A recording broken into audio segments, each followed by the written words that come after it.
Mesdames et messieurs, bonsoir et bienvenue à cette émission d'Info 9. Plusieurs gros dossiers cheminent à la ville de Lasare, comme à chaque année, on s'enfarge dans les dossiers tant qu'il y en a, mais on les règle, c'est ça que c'est sûr. Alors, qui de mieux placé pour nous en parler que le maire de la ville de Lasare, M. Yves Dubé. M. Yves, bonsoir. Bonsoir. Quand je dis que plusieurs dossiers qui cheminent, puis aussi... les dossiers ne traînent pas. Il faut faire attention, là. Mais c'est parce qu'il y en a beaucoup, mais vous les prenez un par un et vous les réglez. Mais c'est sûr qu'il y a des dossiers qui sont plus difficiles. Je pense qu'on va en prendre un ici, là, justement, que c'est long, mais c'est délicat, je crois. C'est le dossier de l'espèce de mésentente qu'il y a avec les ferrailleurs et les citoyens. On en a entendu parler, il y en a qui se plaignent. En tout cas, ce dossier-là est rendu où, M. le maire? Présentement, c'est un dossier qui est très délicat. Puis, en début de mandat, on a toujours dit qu'on ferait du développement industriel, du développement commercial pour détrimer de la qualité de vie des gens. Puis ça, c'est vraiment une orientation du conseil. C'est primordial. Par contre, dans le dossier, ils ont comme deux dossiers distincts. Il y a un dossier qui est Legault Métal et un dossier AIM. Pour le cas de Legault Métal, c'est quand il y a eu, malheureusement, il a passé au feu. Puis, tout ce qui est droit acquis, il perdait. Il fallait qu'il demande d'autres autorisations. Puis, on voulait légiférer cet usage-là dans le voisin de notre parc industriel. Il fallait passer une réglementation pour autoriser ce type d'usage-là.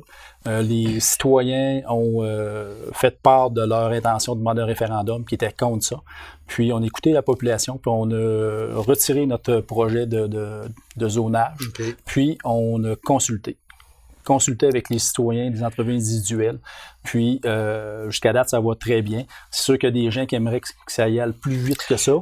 Mais il y a de la réglementation, il y a toutes sortes d'affaires dans ça qui rentrent en ligne de compte. Des fois, que les citoyens n'est peut-être pas au courant, mais que la ville, bien, se doit d'appliquer les règlements aussi. C'est ça. Puis on ne peut pas aller à l'encontre de ça. Justement. Il faut prendre le temps de bien faire les choses. Et voilà, exactement aussi. Puis, dans le cas, Legault a été vendu à Lasare à ArcelorMittal. On a eu une première rencontre citoyenne avec représentants de la compagnie pour présenter, là, de voir qu'est-ce qu'ils pourraient aménager pour satisfaire les gens qui voisinage autour. Puis, j'ai eu un résumé de la rencontre. C'est super bien passé. Le monde a une confiance aux représentants d'Arcelor. Puis, il va y avoir une autre étape. Là, on avait une consultante qui validait les informations dites ce soir-là, voir si c'est vraiment ça que les gens avaient voulu dire, puis une bonne compréhension commune. Puis, il va y avoir un plan qui va être présenté par rapport à ArcelorMittal. C'est c'est son plan d'aménagement, à quoi que ça va ressembler. Mais c'est un dossier qui chemine bien. Je dis encore, on est là pour l'ensemble de la communauté au niveau de la ville de Lasare, le conseil. On veut faire du développement industriel, mais encore là. Au détriment, par exemple, de la santé et de tout ça, de la population qui est en périphérie. Là, c'est ça. De ça. Puis, c'est de voir d'ici, mettons, quelques semaines, là, Legault ArcelorMittal devrait être réglé. Puis dans le dossier d'AIM, on fait la même démarche parce que c'est pas dans le même secteur de voisinage. On fait la même démarche qu'on a fait avec Legault, mais c'est plus difficile là, présentement. On a réussi à rencontrer deux ministères de l'Environnement et le ministère des Transports du Québec. On a atteint un retour de nulle part. Là. Mais comme je dis, ça allait arriver dans la période de vacances. Beaucoup de dossiers période de vacances, fait que ça l'a retardé. Oui, c'est sûr. Là. Mais parce que c'est sûr que quand on parle de mi-juin jusqu'à la mi-août, c'est sûr qu'il y a des dossiers qu'on voudrait que ça avance plus vite, mais la période des vacances est là aussi, puis il faut en tenir compte à ce moment-là. Puis par notre démarche, on voulait envoyer un message clair pour l'ensemble de Abitibi-Témiscamingue, de dire que s'il y a des nouvelles entreprises qui veulent venir s'installer sur notre territoire, mais qu'on prend les choses au sérieux, puis on fait une bonne consultation, puis on le fait de façon professionnelle. Pas épeurer les gens qui voudraient investir à Lasare pour ouvrir une entreprise là, pour que ce soit pénalisé. Fait qu'on voulait envoyer un message clair, qu'on prenait ça au sérieux, les problématiques engendrées par les ferrailleurs, puis on a pris les moyens nécessaires pour régler la situation. Legault Métal, on sait que ça a passé au feu, mais ça a été racheté aussi par ArcelorMittal, comme vous dites si bien. quelle différence que ça peut faire entre les deux? Parce que Arcelor, c'est gros, là. C'est immense. Logométal est quand même gros aussi, mais ça a continué pareil dans le sens que la négociation qui avait été entreprise par la ville et Logométal, probablement, c'est la même chose. Ça s'est continué avec le nouveau propriétaire. Que Logométal est le fournisseur d'ArcelorMittal à Contrecœur.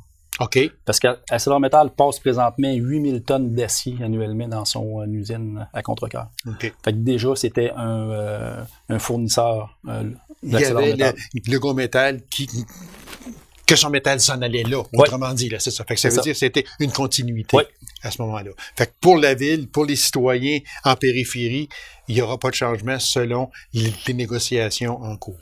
Non, il va y avoir des modifications au niveau de l'aménagement, au niveau de l'opération pour favoriser le bon voisinage.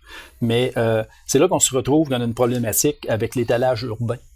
C'est que on fait l'étalage urbain, on a du résidentiel au travers du commercial ou industriel léger. Fait que c'est ça qui cause problème à un moment donné pour les nuisances ou le bruit quand il y a des opérations.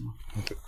Donc, le dossier chemine, et puis c'est quand même délicat, mais sûrement que ce dossier-là va arriver à bon port, j'en suis persuadé, d'ici peut-être avant l'an 2020. Oui, on voulait avant les fêtes, là, parce qu'on sait que ça demande du temps, mais comme je disais entre jeux, on veut faire les choses dans les normes, dans le respect de tout le monde là-dedans, puis on cherche là, un consensus pour arriver des façons d'opérer qui soient vivables pour le voisinage. OK. Un autre dossier, monsieur le maire, qui agace un peu, puis qui sensibilise beaucoup toute la population de l'Abitibi-Ouest. J'aimerais avoir votre opinion aussi sur, parce que ça concerne aussi la SAR, c'est sûr. Le Conseil est sûrement sensibilisé quant à l'avenir de l'hôpital de la SAR. Plusieurs pertes de médecins spécialistes, ruptures de services qui se font de plus en plus, non pas rares, mais qui se font de plus en plus fréquentes. Il y a même un ex-employé que je connais bien et que vous connaissez aussi, on va taire son nom, mais qui a dit ouvertement, si on se réveille pas un peu, là, on va devenir, le centre hospitalier pourrait devenir un simple CLSC. Quand on est rendu là, ce sont des sons de cloche qu'il faut réellement, ça sonne l'alarme. Est-ce que le conseil municipal est sensibilisé à ce qui se passe à l'hôpital, à la SAR? Oui, très sensibilisé parce que c'est un service de proximité. Puis, les gens, quand ils veulent s'installer dans une région, dans une ville, ils regardent les soins de santé et l'éducation. Éducation, exactement. C'est les deux principaux items, des critères, autrement dit. C'est ça. Puis, il y a eu une montée d'une mobilisation citoyenne incroyable suite à l'arrêt de services à natalité. Oui, exactement. Fait qu'il y a un regroupement, puis je vous dirais que c'est une des premières fois que l'Abitibi-Ouest était si mobilisée que ça. J'ai été à les 3 rencontres qui avaient près de 300 personnes. Puis le monde avait beaucoup de choses à dire. Il y avait même des employés qui étaient encore au travail puis qui parlaient dénonçaient certaines choses. Puis, suite à ça, on disait, bon, mais il faut faire de quoi. Avec la MRC, on travaille en collaboration avec la MRC parce que aussi, il y a des gens qui pensent que la ville peut gérer tout ce qui se passe à la SAR, mais il y a des compétences MRC. C'est ça. Et la SAR ne sera jamais plus fort que les 28 municipalités quand on passe une résolution ou quand on fait des moyens de pression. Exactement. Fait qu'il y a eu une mobilisation. On a réussi à avoir une rencontre avec la ministre McCann, directement à Québec. J'ai accompagné le préfet Jacques Labégin et Mme Nicole Breton, qui était DG à l'époque. On a été rencontrés, puis on a fait valoir nos points. Puis je suis convaincu qu'on a marqué des points. On a eu un bon plan pour rouvrir le service, essayer de le maintenir, mais on a envoyé un signal restant de la province, puis restant de l'Abitibi-Témiscamingue même, que la SAR est là pour rester et on veut des services de proximité de qualité pour nos citoyens, parce qu'on est quand même pas loin de 24 000 de population avec VVB. Okay, vraiment, faut prendre ça en considération, mais on est sensible, on veille au grain, il y a un comité de vigie au niveau de la MRC que je fais partie chef d'office, vu on est la ville centrale, mais on a toujours une préoccupation et on se tient au courant. Là, j'ai régulièrement des discussions avec des médecins pour savoir comment que ça roule, puis on se tient à l'affût. Parce que quand on se met dans la peau de la population, là, on est là, nous autres, et puis qu'on se dit, bon, OK, là, il y a une rupture de service pour 24, 48 heures, ce sont des 12 heures, peu importe, puis qu'on se dit, si il m'arrive quelque chose, je peux pas me faire opérer. Donc, mais il faut que je me rende à l'hôpital, à la SAR, et de là, on va vous diriger vers un autre hôpital.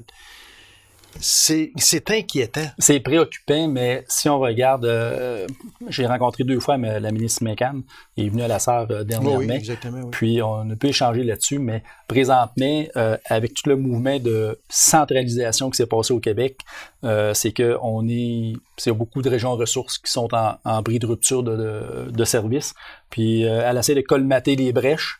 Oui, c'est sûr que c'est pas facile. C'est pas évident, mais on reste à l'affût là, pour vraiment conserver nos acquis, parce qu'on s'entend que dans les dernières années, la centralisation nous a fait mal à l'Abitibi-Ouest. On a perdu beaucoup de postes cadres en santé. Puis on pourrait parler aussi de la SQ, qu'on a perdu des postes au détriment d'autres MRC. Et voilà. Fait que faut que ça arrête, puis il faut se lever debout puis dire, ben gars, l'Abitibi-Ouest existe quand même. Là.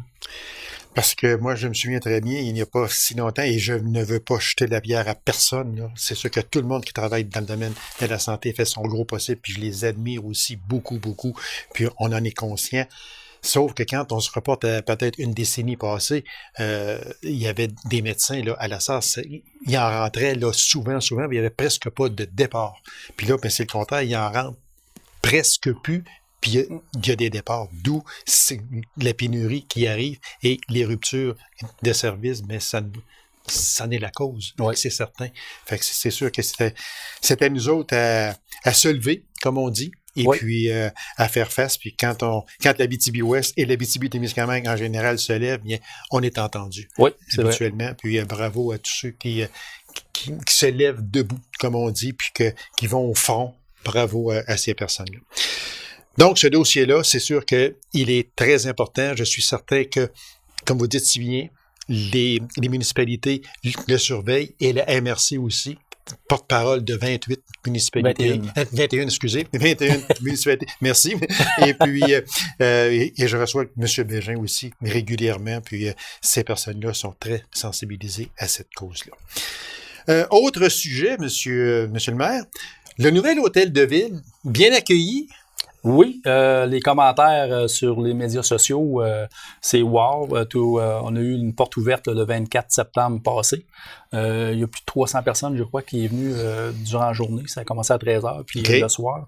On a fait l'ouverture officielle le soir. Puis tout le personnel faisait visiter les locaux. Puis c'est vraiment, on a donné un environnement de travail.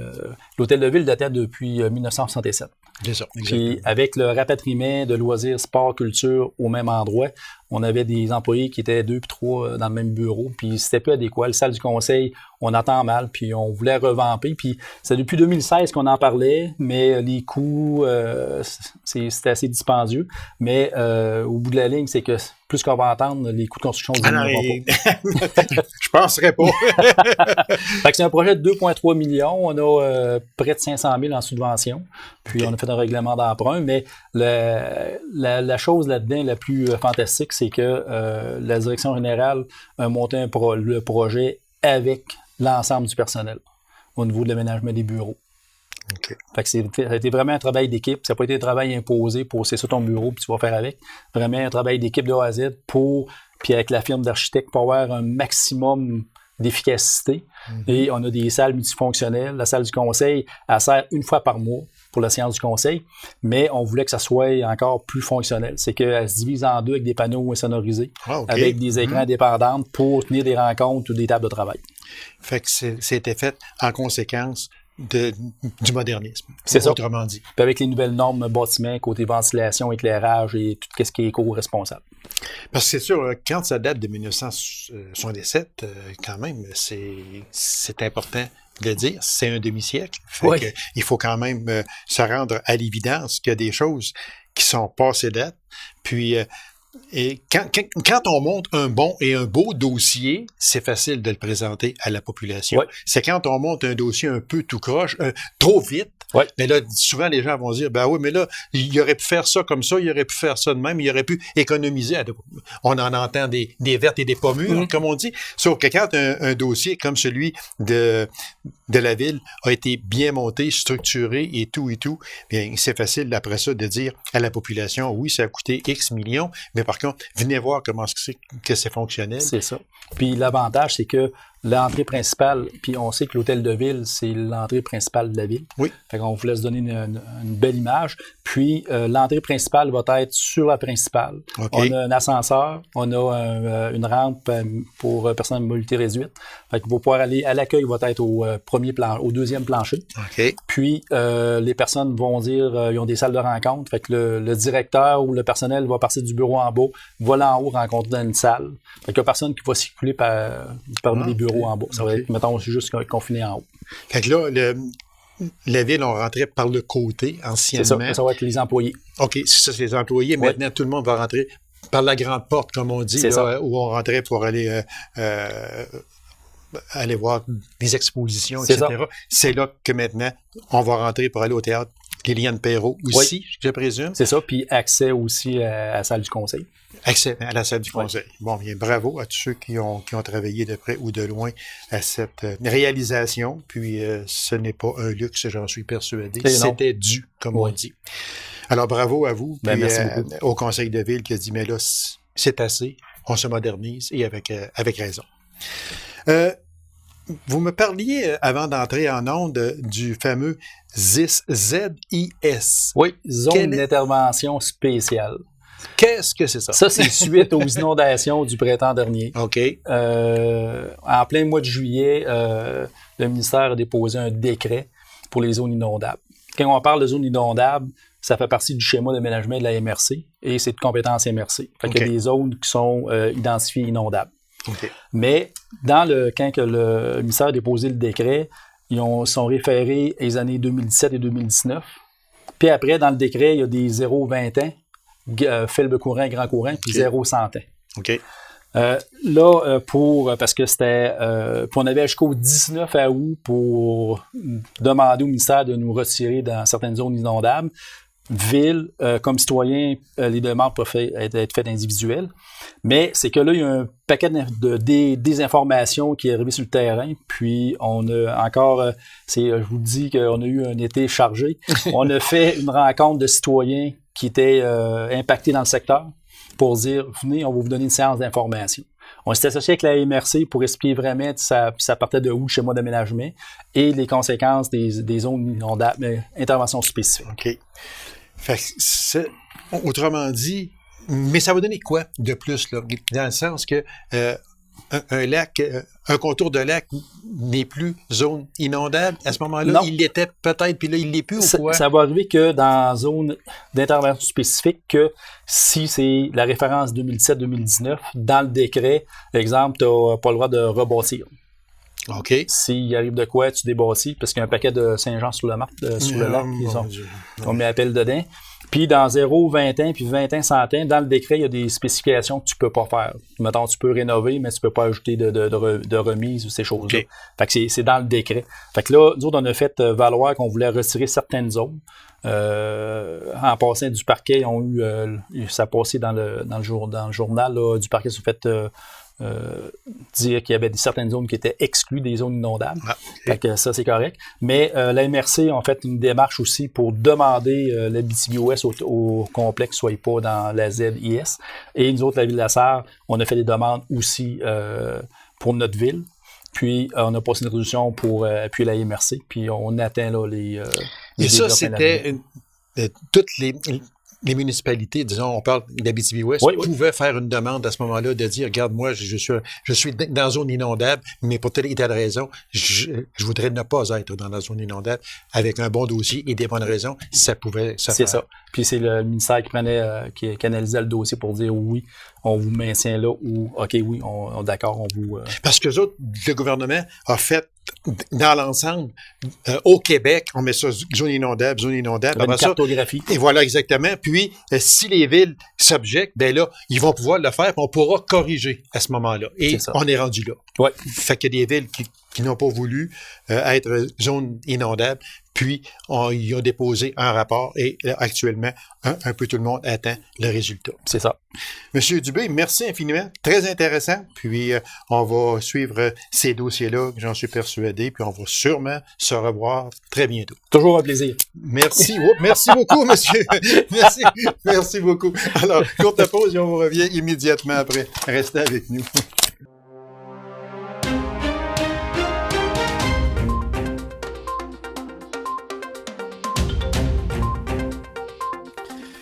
La 21e édition du défi Ose entreprendre en Abitibi-Ouest avait lieu le printemps dernier.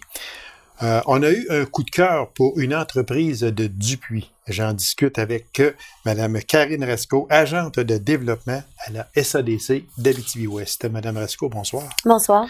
Mme Rasco, bon, la 21e, même si on se reporte un petit peu vers le printemps, mais ça fait rien, j'aimerais ça qu'on en parle parce que il y a eu un coup de cœur étudiant pour une certaine entreprise. Quelle est cette entreprise? Oui, en fait, c'est l'entreprise Écoboeuf de Dupuis. OK. En fait, les entrepreneurs sont Simon Lafontaine et Frédéric Lavallée. Ils ont remporté là, le prix coup de cœur étudiant créateur d'entreprise. On en avait parlé, mais j'aimerais qu'on revienne sur ça maintenant que les choses... c'est maintenant du passé, mais ça fait rien. On parle du coup de cœur étudiant créateur d'entreprise. Expliquez-nous, c'est quoi cette catégorie-là? Parce que ça fait pas longtemps, ça, que ça existe, je crois. Non, ça fait peut-être, je dirais, 2 ans qu'ils ont démarré cette catégorie-là. En fait, dans le défi aux entreprendre, on a le volet scolaire, le volet entreprise. Puis, ils ont décidé, en fait, de faire rayonner les étudiants qui sont justement créateurs, mais qui poursuivent également leur étude là, en même temps que de démarrer leur entreprise là, à ce moment-là. Alors, ce sont des... c'est qui vote pour cette entreprise, pour ce coup de cœur-là? Oui, en fait, Écoboeuf ont gagné le prix coup de cœur au niveau régional. Oui. En fait, c'est le jury au niveau de l'Abitibi-Témiscamingue qui se sont réunis pour faire de cette catégorie-là des gagnants. Puis, ils ont gagné aussi le prix coup de cœur, mais au niveau national. En fait, c'est les jurys là, qui ont été sélectionnés au niveau du Québec. Ah, OK. Ce n'est pas seulement que chez nous, ici. Là, ça s'est porté plus loin. Oui, ils ont gagné au gala. Dans le fond, le gala qui a lieu à Québec. Ils ont gagné aussi la catégorie là, coup de cœur. Étudiant créateur d'entreprise. Ça veut dire que ça a été reconnu au point de vue provincial à ce moment-là. Oui. Ah ben bravo à ces deux personnes-là qui sont Frédéric Lavallée et Simon Lafontaine, bravo. Puis je suis certain qu'on n'a pas fini d'en entendre parler de ces deux jeunes-là qui, soit dit en passant, se sont rencontrés à l'Université Laval pendant leurs études. Oui. Lui, il venait du coin ici, l'autre était de l'extérieur. En fait, il l'a persuadé de s'en venir ici. Il a réussi à la convaincre. Il a réussi à la convaincre, alors bravo et bienvenue. C'est quoi le but premier de cette entreprise-là? En fait, c'est des entrepreneurs, on se le dit, très innovants. On se le cachera pas, ils sont là pour justement trouver des solutions en fait pour une terre carboneutre. Okay. Et puis ils font là de l'élevage là, les bœufs nourris à l'herbe et tout ça là. Ils sont très très très innovants, ils cherchent des solutions et tout ça là pour. Oui, parce qu'on dit justement que un des buts de ces deux jeunes est de faire évoluer les méthodes d'élevage et de production bovine. Oui. Fait qu'ils sont après à mettre sur pied quelque chose de vraiment nouveau. Oui, ben en fait, ils font beaucoup de recherches, là, comme Frédéric, là, justement, là, elle s'est alliée avec un de ses enseignants là, pour pouvoir faire des recherches dans un de ses cours, justement, là, sur l'élevage, sur tout ce qui est là, environnemental et tout ça. Là, c'est un peu une petite révolution dans le domaine bovin. Oui. C'est un peu ça. Oui.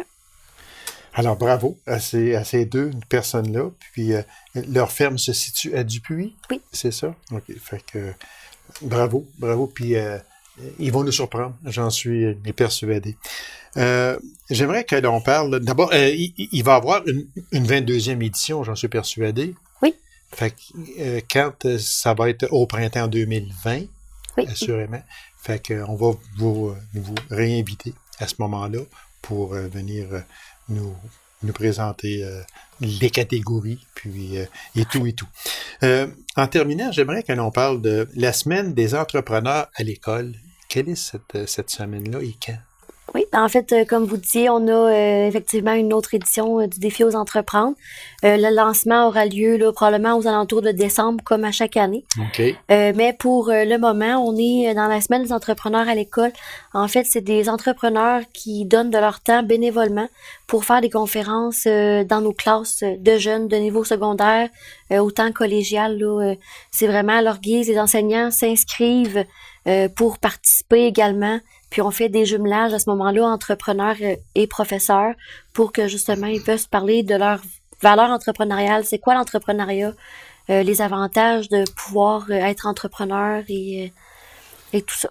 Et un peu, c'est pour sensibiliser les jeunes à partir du secondaire à former une compagnie. S'ils veulent en former une, c'est un peu ça aussi, là, qu'ils viennent faire, donner des conseils. Puis, mais c'est vraiment bien. Est-ce que les jeunes participent bien? Sûrement. En fait, quand on va, mettons, plus au niveau du primaire, les enfants ils posent beaucoup de questions. Oui, parce que c'est sûr que au niveau primaire, c'est un peu plus difficile d'arriver puis de dire, bon, ben, on démarre une entreprise. Fait qu'on est plus là pour les sensibiliser à c'est quoi être entrepreneur, les valeurs entrepreneuriales, l'esprit d'équipe, travailler en équipe, développer, là, l'estime de soi entre collègues, s'entraider, tout ça.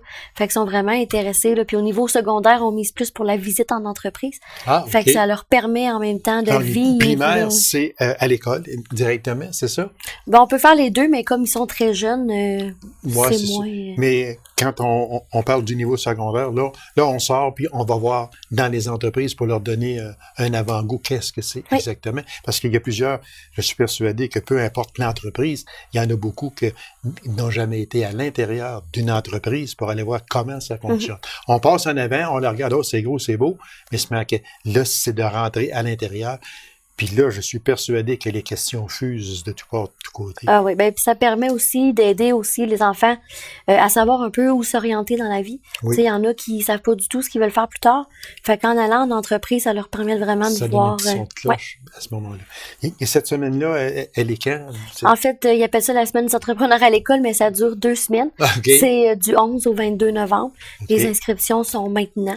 Okay. Alors, enseignants, intervenants, entrepreneurs qui veulent participer, ils peuvent s'inscrire. Enseignants, entrepreneurs qui veulent participer, c'est quoi le chemin pour y aller? C'est quoi? En fait, on peut s'inscrire sur le site du défi aux entreprendre. Okay. Ou sinon, ils peuvent me contacter directement là, à la SADC pour l'inscription. Ouais. Bon. Alors, merci infiniment, Mme Rasco. Puis, on va se revoir assurément pour la 22e édition du défi aux entrepreneurs. Alors, je vous remercie beaucoup de votre présence à cette émission. Alors, mesdames et messieurs, merci d'avoir été là. On se donne rendez-vous à une prochaine émission de Info. Au revoir.